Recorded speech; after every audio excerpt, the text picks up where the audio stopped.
Hi guys, it's Mrs. C. I just wanted to clear up any misconceptions about ii8 and ii9.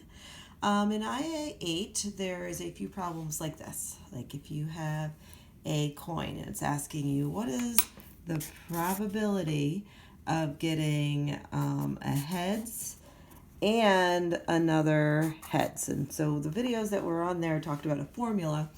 All you're doing is to get the probability is taking the probability of the first event and you're going to times it times the probability of the second event. So if I have a coin, the probability of getting a heads the first time, well, there's two sides on a coin, right? It's heads and tails. So my denominator is 2. There's only one heads, so it's 1/2. When you flip the heads are on the coin, if that happened the first time, what happens the second time is independent. Because we flipped the coin and we got heads, it doesn't magically disappear or anything. It's still there. So what's the probability of getting heads again? Well, again, there's two sides to the coin. So, and only one of them is a head. So all I have to do is multiply them. So 1 times 1 is 1.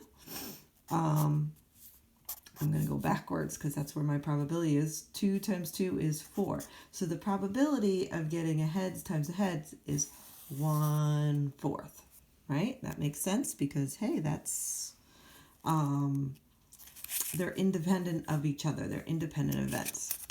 The card ones in IXL, ii9, I think is what's giving people a little more trouble.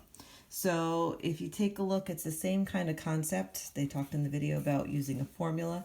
Again, that's just the probability of event number 1 times event number 2. Okay?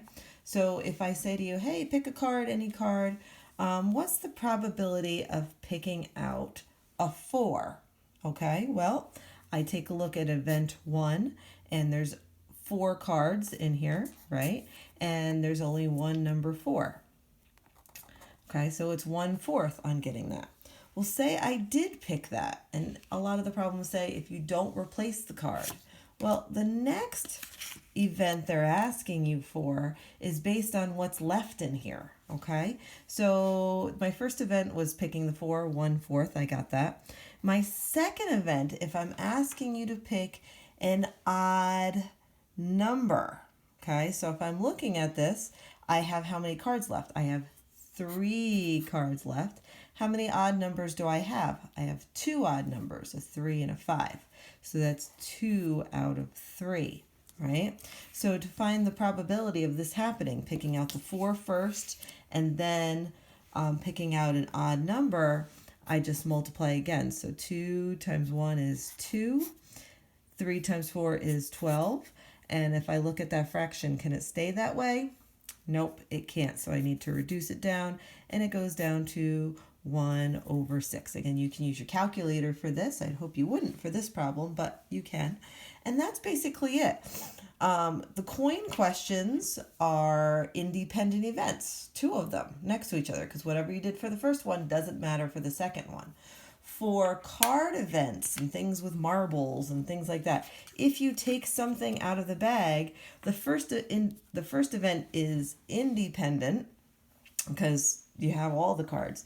The second event is dependent. It really depends on what happened in the first round, and that's why we ended up with our second denominator is 3 because there was only 3 cards left.